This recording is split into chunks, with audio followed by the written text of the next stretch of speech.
अस्सलाम वालेकुम बच्चों, आज हम पढ़ेंगे माहौलियाती निज़ाम के बारे में यानी एकोसिस्टम के बारे में। किसी जगह पर मौजूद तमाम जानदार और बेजान अशिया एक दूसरे पर असरअंदाज होते हैं। इसमें पौधे, जानवर, परिंदे, हशरात, पानी, चट्टानें और मिट्टी वगैरह शामिल हैं। इसको माहौलियाती निज़ाम कहते हैं। मुख्तलिफ़ किस्म के जानवरों का माहौलियाती निज़ाम मुख्तलिफ होता है।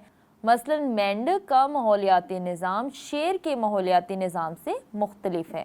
तो बच्चों, अब हम बात करते हैं मुताबिकत की यानी अडेप्टेशन की। बच्चों, आपको पता है कि कुदरती माहौल में मुख्तलिफ अवामल की वजह से तब्दीलियाँ रोनमा होती रहती हैं। जानदार अपनी बका के लिए अपने आप को इन तब्दीलियों के लिए तैयार करते हैं। किसी ख़ास मस्कन में रहते हुए जानदार बदलते हुए हालात का मुकाबला करने के लिए अपने अंदर कोई ख़ासियत पैदा कर लेते हैं। इसे मुताबिकत कहते हैं। ये मुताबिकत खुराक के हसूल, मौसमी असरात और दुश्मनों से बचाव के लिए ज़रूरी होती है। आइए देखते हैं कि मुख्तलिफ जानवर किस तरह से अपने मस्कन से मुताबिकत रखते हैं। जैसा कि हम पिछले लेसन में पढ़ चुके हैं मस्कन के बारे में कि जिस जगह वो जानदार रहता है वो जगह उस जानदार का मस्कन कहलाती है। तो बच्चों, अब हम बात करते हैं जानवरों में मुताबिकत की, अडेप्टेशन इन एनिमल्स। तो सबसे पहले हम बात करते हैं ऊँट की। ऊँट एक सहराई जानवर है। तो बच्चों, आपको पता है कि सहराई इलाका कौन सा होता है? जहाँ पे बहुत ज़्यादा रेत होती है और बहुत ज़्यादा गर्मी होती है। सहराई हालात का मुकाबला करने के लिए ऊँट भी अपने अंदर जो है अपने मस्कन के मुताबिक मुताबिकत पैदा कर लेता है।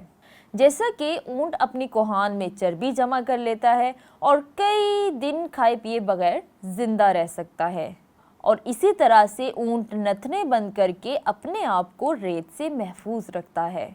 ऊँट की लंबी पलकें आँखों में रेत दाखिल नहीं होने देती, और बिल्कुल इसी तरह से ऊँट के पाँव नरम और चौड़े होते हैं जो इसे रेत पर चलने में मदद देते हैं।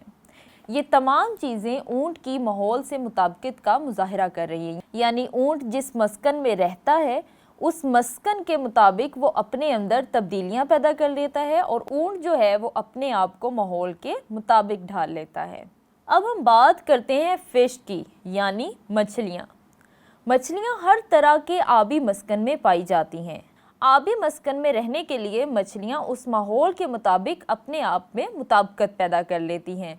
जैसा कि उनके जिस्म के दोनों इतराफ में फिन्स होते हैं जो इन्हें तैरने में मदद देते हैं, और मछलियों का मुंह पतला और नोकदार होता है जो पानी में रास्ता बनाने में मददगार है। मछलियाँ अपनी ख़ास आँखों की मदद से पानी में देखने की सलाहियत रखती हैं, और इनके सर के इतराफ में गलफड़े होते हैं जो सांस लेने में मददगार होते हैं।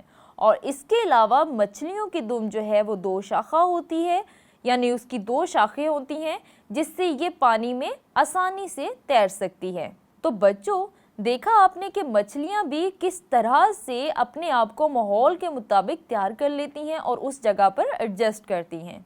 तो जानवरों में तीसरे नंबर पर हम बात करते हैं बर्फ़ानी रीछ की। बर्फ़ानी रीछ कुतबी इलाके में पाए जाते हैं। कुतबी इलाके के बारे में हम पहले पढ़ चुके हैं कि कुतबी इलाके वो इलाके होते हैं जहाँ पर बहुत ज़्यादा सख्त सर्दी पड़ रही होती है।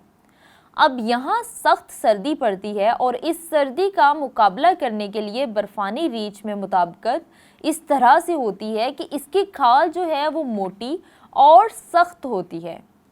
खाल के नीचे चर्बी की मोटी तह इसे सर्दी से महफूज रखती है, और बर्फ़ानी रीछ जो है वो पानी में तैरते वक्त अपनी नाक बंद कर लेता है, और इसकी खाल का सफ़ेद रंग बर्फ़ में इसे दुश्मनों से महफूज रखता है, और इसके पाँव नरम, चौड़े और खमदार होते हैं जो इसे बर्फ़ पर चलने में मदद देते हैं, और इसी तरह से सूंघने की तेज़ हिस्स इससे शिकार को ढूंढने में मदद करती है। तो बच्चों, देखा आपने कि किस तरह से ऊँट, मछलियाँ और बर्फ़ानी रीछ ने अपने आप को माहौल के मुताबिक ढाल लिया। तो बच्चों, اب آپ مجھے بتائیں کہ انسان اپنے ماحول سے کس طرح مطابقت اختیار کرتا ہے. اب آپ اس کو سوچیں اور اپنی نوٹ بک پہ نوٹ کریں اور اپنی ٹیچر سے ڈسکس کریں. اور مجھے دیں اجازت، میں ملوں گی آپ سے اگلے لیسن میں نئے ٹاپک کے ساتھ. تب تک کے لیے اللہ حافظ.